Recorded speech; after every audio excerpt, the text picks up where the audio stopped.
Monday, July 11th, 2022 at 7:03 p.m. Roll call, please. Director Dye, Here. Director Decker, Here. substituting for Director Lohman. Correct. And Director Clark, Present. Director Penrose, Here. Director Slater Carter. Present. Chair Ruddock has a family situation, so she's excused. She's not able to attend. All right, moving on to item 2, public comment and oral communication for items not on the agenda. Do any of the board members have comments or staff have comments for items not on the agenda? I don't see any hands. Does the public have any comments for items not on the agenda? And I see no hands. Just a minute. I just got a note from Chair Ruddock, so I'm telling her I am chairing the meeting. Uh-oh, where'd it go? There we go. So we're on to item 3, the consent agenda. Tim has his hand raised. Is it a public comment? It's not really a public comment. I'm picking up feedback. Someone's got an open mic. So if you're not on, please silence. I hope it's not me, because I can't be quiet as chair. So it sounds good. Okay, moving along to consent agenda, there are 3 items. Approve the minutes of June 27th, 2022. Approve the disbursements for July 11th, 2022. And ratification of Resolution 1-2022 for the continuation of virtual teleconference meetings per Assembly Bill AB 361 for the period July 14, 2022 through August 13, 2022, due to the continuing state of emergency declared by the governor related to the preventing the spread of the COVID-19 and pursuant to government section code 54953E. Do we have a vote? Say thank you, Director Penrose. A second? Second. Thank you, Matthew. Roll call vote, please. Director Dye, Yes. Director Decker, You're muted. Yes. Director Clark, Aye. Director Penrose, Aye. Director Slater Carter. Yes. Consent agenda approved. We can go on to regular business. Number 4, there are 3 items in this, and A is discuss and decide if SAM should pursue the certification process for the ISO 14001, an environmental management system, except as it says in the staff report, it is more than that. Yes, thank you very much, Director Slater Carter. So the ISO 14001 is an environmental management system, and I've given the benefits of having the ISO 14001 standard. The benefits are plenty rather than doing nothing. Now, there are a lot of wastewater utilities in the United States which have these ISO 14001. It is not mandatory to have this certificate, but it's good to have this certificate.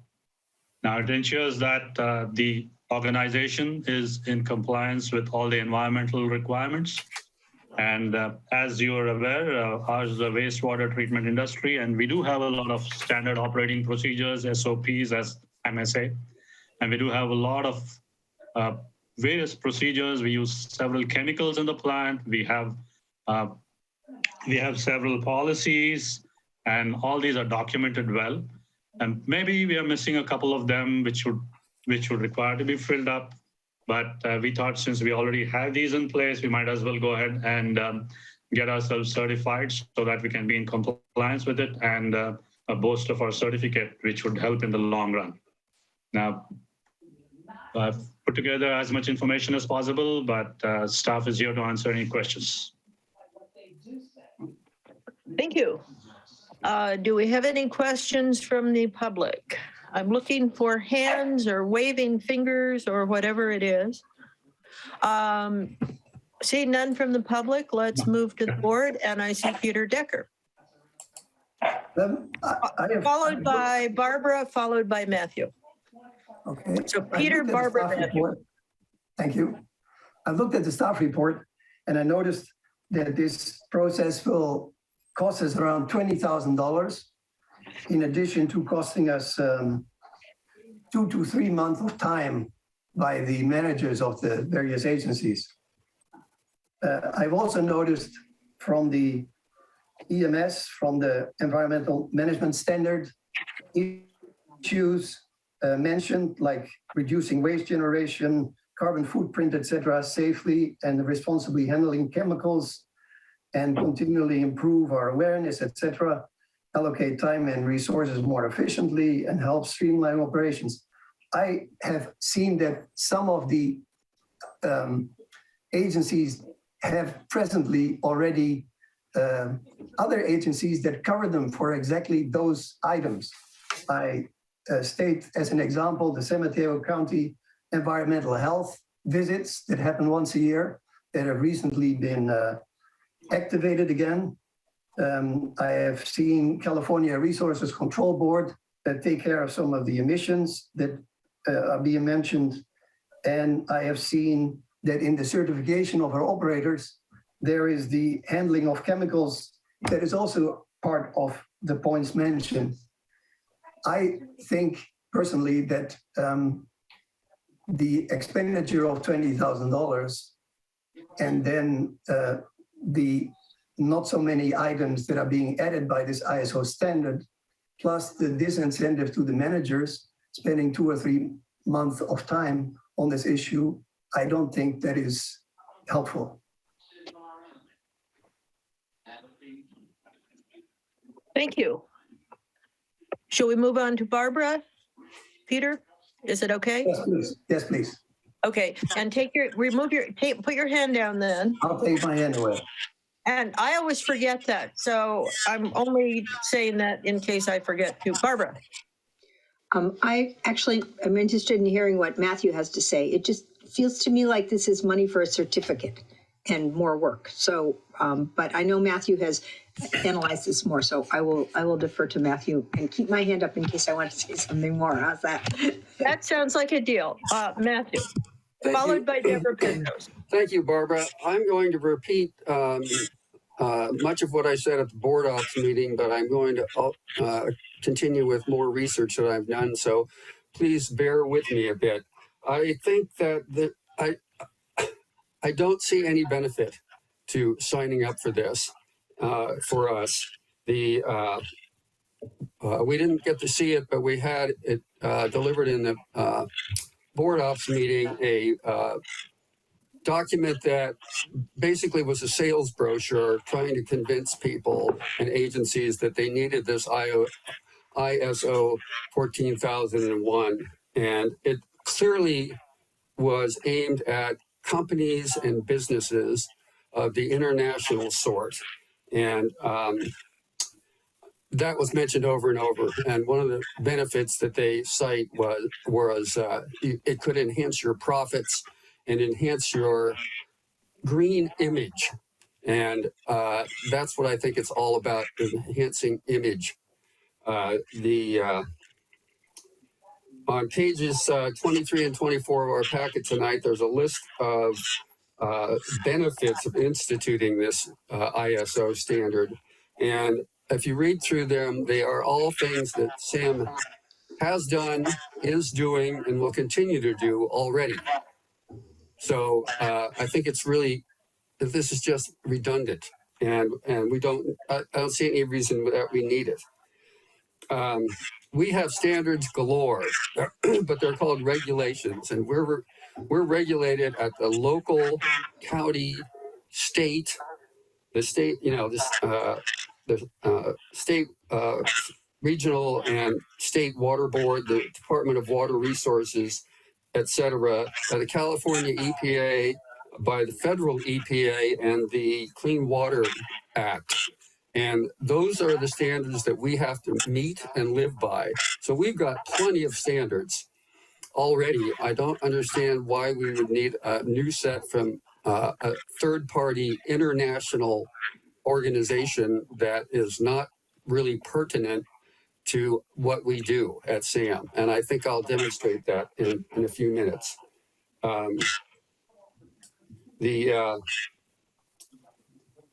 Well, I'll try to demonstrate that right now. Virtually nobody has this in wastewater. San Mateo County does not have a certificate. They don't even mention this standard anywhere in the county website. San Mateo County has 10 non-independent wastewater districts. Crystal Springs and Burlingame Hills, et cetera. Those 10, not one of them has this standard as part of their way of operating. There are 19 incorporated cities and towns in San Mateo County. Not one of them has instituted these standards. Why? Because they're redundant and you don't need them. There are at least six independent wastewater agencies that serve different parts of San Mateo. I've looked all these up. Not one of them has this ISO standard as something that they operate with. Again, why? Because there's no need for it. The Regional Water Board does not have this certification because they don't need it. I did find in searching their website several instances where they recommended or gave guidelines to specific businesses that how they could get their act together by adopting these standards. In the context was clearly that they had some tussles with the regional and state water boards. And so they just said, look up these standards, and if you adopt and use them, the state regulators will be a lot happier if you can follow them. And there was a list of, and we were given this some information during the board ops meeting, and I checked on these things. The San Francisco PUC, which runs their water and wastewater and all their utilities, does not have a certificate and doesn't run anything according to these standards. The Santa Clara Valley Water District, there was no mention of this as far as wastewater. They do have a certified lab that they use to test their water quality, but it doesn't have anything to do with wastewater. In the staff report, there's a list of 11 agencies that supposedly have this certification. And from my research, I found 6 of them actually do. And they make some interesting comments. For Charleston, South Carolina, got this certification in 1999, and they claim to be the first wastewater agency in the United States to do so. Columbus, Ohio has got their certification in 2014, and they said, this is a quote, less than 1% of these ISO certifications are with government agencies. So there's very few government agencies that bother with this. Eugene, Oregon got their certificate in 2021. And this is also a quote, they are now one of the less than 6 ISO registered public wastewater agencies in the country. They being the 6th. And well, actually there are 6 because there were 6 out of this list of 11. And the other 3, Fort Collins, Colorado, Cabarrus County, North Carolina, and Lowell, Massachusetts had no comments. They just said they had the certificate. But Lowell, Massachusetts is the only one that's specifically a wastewater treatment agency, and they don't cite any benefits. They listed as potential benefits exactly the same list that word for word that was in the brochure that we saw at the board ops meeting, and they don't make any claims that they've actually gotten any benefits out of this. So if less than 1% of people who get this certification are government agencies, and only 6 wastewater treatment agencies in the whole country have it, there must be some reason, and that's because it's useless. So I have questions that, I mean, we already have standards like MED, so particularly for Sam, I have to ask, who's going to do this? Who's going to do the work to get the certification? How will it be reported that to the board and to the public what the certifications mean and how they're being enacted? And how will we, the board, be kept up to date on how we're doing? How much staff time is involved here? And if it's very little to none, and there's once the certification is in, there's no work to be done on it. Well, anything that takes no work and no reporting isn't worth having.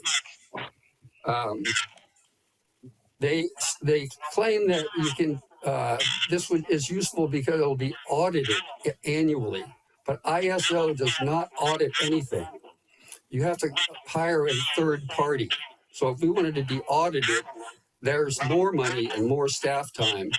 I have a feeling that this is really a greenwashing procedure in which, as long as you send in your annual dues, you keep your certificate. And I don't understand why an international standards organization would be better than SAM itself in shepherding our wastewater as it should be, and meeting our standards and satisfying the many regulations we already have to deal with. From each member agency has their own standards, and the city of Half Moon Bay has them, and the county has them, all the way up to the federal EPA and the Clean Water Act. So and all those jurisdictions have legal power to enforce those regulations. ISO is a thing, just a thing where you get to stand up and say, we practice these, and no one enforces it. So I think it's a big waste of time, and I'm going to vote no. So thanks. Matthew, thank you. And thank you for all your hard work. That took quite a bit of time, of your precious time to put together, and I appreciate that. Director Penrose. I don't need to say anything more. I was going to thank Matthew for the hard work that it took. I really appreciate the research that you did. It was very extensive and very important. And I totally agree. I do not see us wasting staff time on this certificate. Our staff is already overworked. I don't think we've got so much money. We can just spend $20,000 because it doesn't seem like a lot of money. I don't think we want to have a certificate which has very little meaning. So I am going to vote no. Thank you. I see Gabe D's hand up. Gabriel Diaz. Hi, hello. Hi, can everybody hear me? We can. Okay, awesome. Yeah, so I come here on behalf of Kishan. I'm actually the representative from the IMSM company that provides ISO certification and implementation. Excuse me, Gabriel. I hear feedback again. Let's all mute our mics, and even me, and for Gabriel. Thank you. Is that better? That is much better. Thank Okay, you. awesome. Yeah, so I represent IMSM, and for me, I was actually thinking about coming into here and just listening to you guys speak about your guys' activities for your guys' wastewater treatment plant. I obviously provided information to Kishan about ISO and the ISO implementation for your guys' facility. What I've been looking at as far as information available is that there's a lot of violations that wastewater treatment plants have for whatever reasons. There's a ton of violations that I see. For people that are not familiar with ISO, at many different levels, at many different companies, ISO is used throughout manufacturing and a bunch of different like medical device, automotive. So this international standard works quite well. It's quite used obviously in Europe and other countries. And the US has been one of the places that hasn't spent a lot of time implementing certain standards, and certain standards, yes. Within organizations in itself, whether it's public or private, some people within companies have a lot of pushback about implementing ISO. Some people within organizations look at it as a lot of work to be done to implement, obviously, because it's something new, right?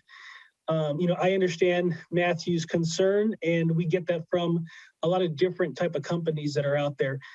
Some saying that, well, we have standards as well, but the reason being, what happens with different organizations is that they don't all communicate. Different departments within an organization don't communicate as well with each other. Everybody has a different type of attitude and processes to what they do. And most of the time they don't like to share it within their other departments. So it basically brings people from other departments into helping one another.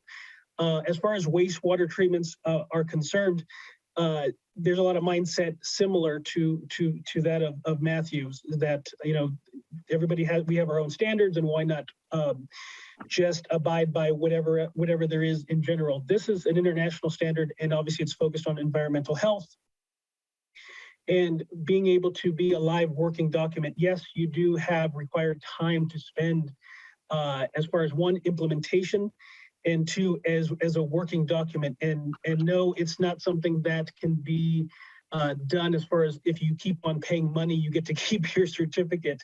A lot of companies and organizations outside of wastewater treatment facilities do lose their certification if they do not do the performance processes of their documentation.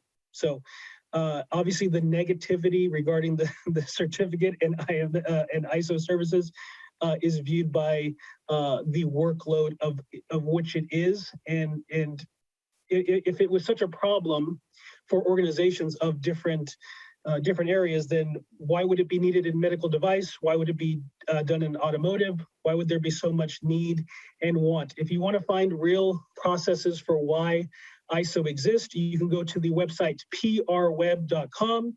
If you all go to prweb.com and type in ISO, you'll find many companies that use the benefit of using ISO. I myself sell ISO certification to plenty of organizations that want and need this and understand it at a very high level. So I just wanted to point those things out. Thank you. Barbara. Hi, I'm sorry if there's some kind of interference coming from me. I'm in a totally silent room, so that must be my computer somehow. Anyway, my just one comment is that our staff works very hard, and I feel like this is one more bit of paperwork and so forth that there would add to their burden, and that's why that's one of the reasons, in addition to all the good reasons that Matthew raised, that I am against it. Thank you. I will chime in. Is that me? Doesn't sound like it. Okay. I support this because I think it will help us to take another point of view to what is going on at SAM and to how well our training processes and everything else is working. But I am also concerned because Sri Lanka just was working on one of these international ISO kinds of considerations. And there was just a revolution, and they threw out their leader because they had stopped using all fertilizers because it wasn't environmentally compliant. I guess the fact that people could have a significant reduction in food supplies must be environmentally okay. Gabriel, there's no need to respond to my sarcasm. But so I support it for some reasons, but I do have concerns about some of the extent and the standards that are used here. But I support strongly Keishan working to keep us aware of our transparency and our processes and our perspective, not only our perspective, but other people's perspective of us. And Matthew, you said one thing, and you said that agencies who hadn't been performing well were asked to, by the state regulators, to implement this ISO process. So it looks like it is something that is coming in the near future. But I'm not going to, so I support Keishan's effort on this, and I think we should keep an eye on it. Matthew. You're Can't hear muted. you. It's been around since at least 1999. So if it's coming soon, it's better hurry up. And I also downloaded things from the ISO website itself, and one was a little simplified. I guess I'd call it a digital pamphlet, and it said it was called Key Benefits of this process. And the question is, should I be certified for ISO 14001? And then it replies, accredited certification to ISO 14001 is not a requirement, and organizations can reap many of the benefits from using the standard without going through the accredited certification process. So even the people pushing it say, you don't need this certification. If you want to adopt these as standards, go ahead. So that's, to me, that explains what it's worth. Okay, thank you. Do we have any more comments? Any comments from the public? Let's call the question. We need a motion and a second. I think I move that we did not accept this offer from ISO. So a yes vote means you approve not accepting it, and a no vote means you think we should go through the certification. Am I correct? Correct. Okay, we need a second. I'll second. Thank you. Roll call, please. Before we go to the roll call, I'd like to make a comment, if I may, Vice Chair. Please. Yeah, I'd like to just clarify that this one of the directors mentioned that it's money for a certificate. It's not like paying money and getting a certificate. It's spending money to get an environmental system in place. Whether we get the certificate or not, go for accreditation is a different question. It's just for getting a system in place, environment management system in place. So that's still, but I appreciate the board is concerning for the staff's time to incur more time for all these systems to be in place. And at the same time, I also appreciate Director Clark having done so much of research. And well, I just wanted to get a system in place, an environmental management system in place. And in the process, thought we could get certified and get recognition, but maybe some other time. Thank you very much. Thank you. Let's call the question. A roll call vote, please. Director Dye. Yes. Director Drecker. Yes. Director Clark. Yes. Director Penrose. Yes. Director Slater Carter. No. Motion carries. Okay, so the motion was to not To not, it's a negative motion. Yeah, it's negative. So not to pursue. So the board decided not to pursue the ISO certification process. Yes. Thank you. Okay, moving on to item B, set salary and terms and conditions of employment for unrepresented employees and approve unrepresented employees' salary schedule retroactive to July 1, 2022. Yes, this has been brought to the board just to be on par with the represented employees who are with Local 39. We have signed an MOU where there's an increase every year due to the COLA by about 3%.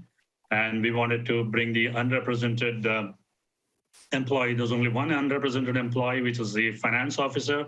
And we wanted that employee also to be on par with the represented employees who get a 3% COLA increase starting July 1. And that is why this has been brought to the board. Staff is here to answer any questions. And we also have Chris Boucher, who's helped me put together this. I move in favor of the motion. Second. And for the record, Christopher Boucher is, who are our negotiators? Is Christopher our negotiator?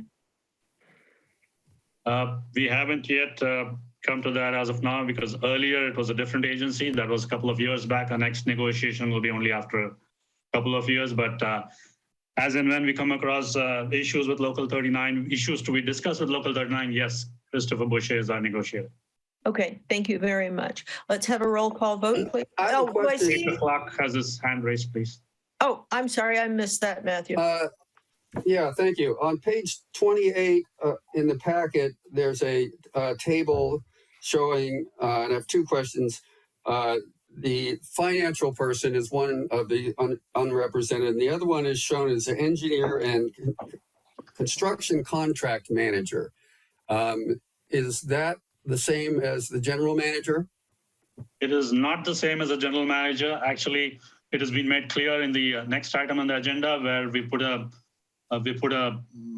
prefix there or a suffix there and said that this is defunded for now. This position is not funded. So as and when gets funded, then it'll be applicable to the engineering construction contracts manager. But they're part of the.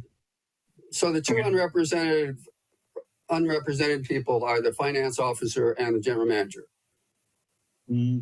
Yes, but Right. This is not applicable to the general manager because he's on a different contract. I also I'd like to know what steps those people are on right now. Those people, there's only one person, is finance officer. Engineering construction contracts manager does not exist. He's not funded as of now. So it's only And which step is he? the finance officer is, I believe, in step F, if I'm right. Okay, thank you. And on page 31 there, it talks about the Y-rated employees. And how many of those do we have? Those are the people that have gone. Yeah, can we move on to that? That's in the next item on the agenda. Can we complete the item 4B and then move on to 4C, please? Okay. That'd be helpful. Any more comments or questions? I see no additional hands. Let's call the question with a roll call vote. We had a motion, did we not? Or did I forget? No, I moved. It wasn't. I thought you had, Director Penrose, and Barbara, you were the second? Thank you. Roll call, Director Dye, Yes. Director Decker, Yes. Director Clark, Aye. Director Penrose, Aye.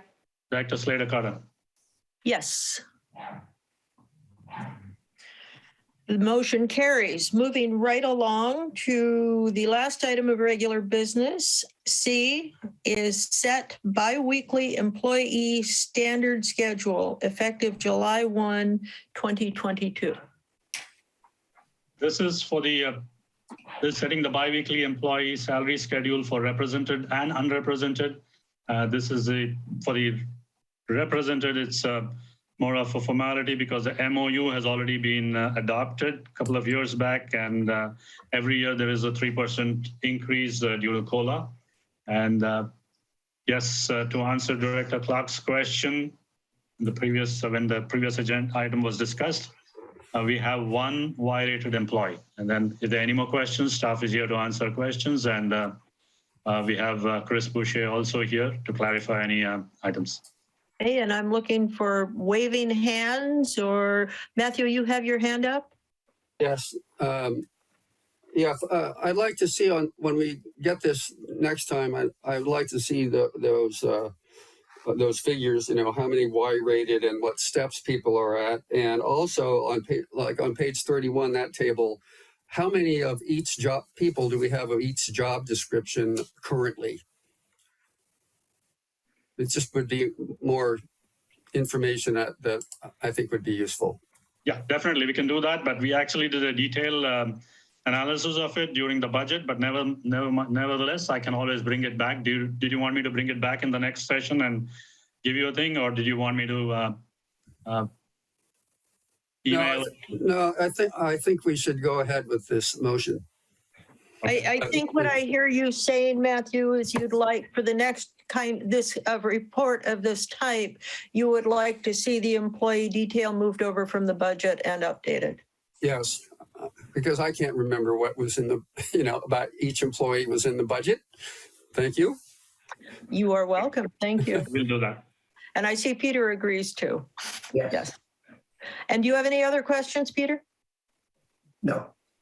No. Okay. Let's have a motion then and a second, please. I have Chris raise his hand. Oh, there you are. You moved. That's why you moved. Thank you, Chris. I apologize. And Director Clark and directors, if I may make a suggestion, since and I do apologize that the attachment with the salary schedule looks so formulaic, but that is to comply with CalPERS requirements to adopt a publicly available pay schedule. So they all look fairly consistent and boring for that purpose. But we could certainly have the additional detailed information, perhaps in the staff report, Director Clark, or as a supplemental material to the board, if that's helpful in the future. My preference for the future, and everyone, as you know, is free to disagree with me. I'm happy to be disagreed with, is to have it attached to the document itself, not in the staff report, so that it remains part of the chart and the records for general, so it's easily accessible instead of having to read through a staff report. Wait, you all agree? Okay. Move approval. Let's move approval with a roll call vote. Let me see. Barbara moves approval, and our second is? Second. Director Penrose. You guys are a good team tonight. Roll call vote, please. Director Dye? Aye. Director Decker? Yes. Director Clark? Aye. Director Penrose? Aye. Director Slater-Carter? Yes. That concludes our regular business for today, and we now move on to the general manager's report. I have none to report. The detailed report will be presented in the normal fashion in the second meeting of the month, but if anybody has any questions, I'm here to answer any questions. I always appreciate your weekly reports. Thank you. Thank you. Moving right along then, attorney's report, and there is a case attached. Yes, thank you. Good evening, Madam Chair and board members. I'll just be very brief on this. This is a big case. Again, probably a little bit more important in the water agency context, but also important in the wastewater context. It involves the Resource Conservation and Recovery Act, RCRA, and potential liability for water and, in some cases, wastewater agencies associated with the movement of hazardous waste, and what really is hazardous waste. And what's significant about this case, and the reason I brought it to your attention, is because the prior decision by the Ninth Circuit Court of Appeals was an extremely broad decision that would have swept in a lot of water agencies. It was the city of Vacaville case. The city of Vacaville was sued by an environmental group alleging that groundwater that contained hexavalent chromium that wound up in the city's water system. The city didn't put it there. The city didn't intend it to be there, but it wound up moving through the city's pipes. That alone was sufficient to constitute transportation under RCRA.